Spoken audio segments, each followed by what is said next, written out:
Elhamdülillahi Rabbil alemin ve salatu ve selamu ala eşrefil enbiya vel murselin. Eşhedü en la ilahe illallah, eşhedü enne Muhammeden abduhu ve rasul.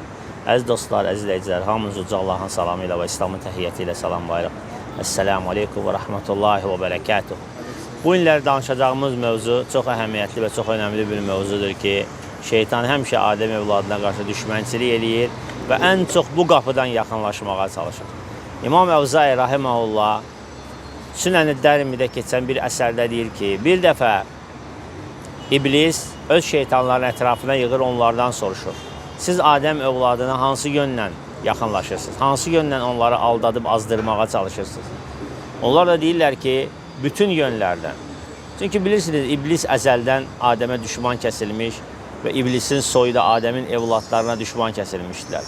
Və iblis cəhənnəm əhli olduğundan dolayı Adəmi və onun evladlarını cəhənnəmə salmağa çalışmışdır. Və həmişə öz ordusunu böyütməyə çalışır. Və şeytanlar deyirlər ki, hər yöndən Adəm evladını azdırmağa çalışırıq.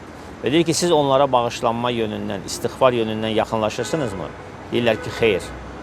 Çünki deyir, o tohidlə yanaşı gələn bir şeydir, tohidə aid olan bir şeydir.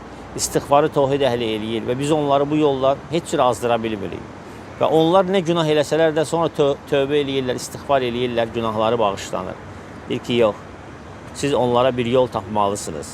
O da onların xülya tərəfindən olmalıdır. Onların öz ağıllarına, havalarına uyumaları ilə olmalıdır. Belə ki, onlara günahları gözəl göstərib və halallaşdırmağa çalışır. Və yaxud da başqa sözlə desə, dində olmayan şeyləri dində olaraq göstərməyə çalışır. Və beləcə, həqiqətən də şeytanın ən böyük hiləsi və ən qorxunc hiləsi odur ki, insanı tövbəsiz günaha salması. Tövbəsiz günah var, yoxdur tövbəsiz günah. Amma şeytanın saldığı tövbəsiz günah nədir? İnsan o günah görməməsi. Günah görsə, onun da tövbəsi var. Sadəcə günah görmür. Allahın haramlarını halallaşdırır və bunu halal sayır və eləyir. Və bidətləri, dində olmayan əməlləri, ibadətləri, zikirləri, duaları salır və onu dindən görür. Hansı ki, etdiyi əzab, etdiyi əziyyətlər və ibadətlər də hamısı da boşuna gedir. Ona qalan sadəcə əziyyət çəkməkdən, bədən yormaqdan başqa bir şey olmur.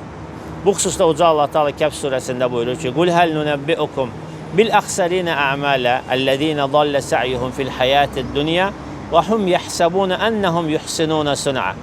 Sizlərə əməlləri yönündən daha çox xəsarətə düşənlər barədə xəbər verinmi? Sizlərə əməlləri yönündən daha çox xəsarətə düşənlər barədə xəbər verinmi? Görün, kim olsa yaxşıdır?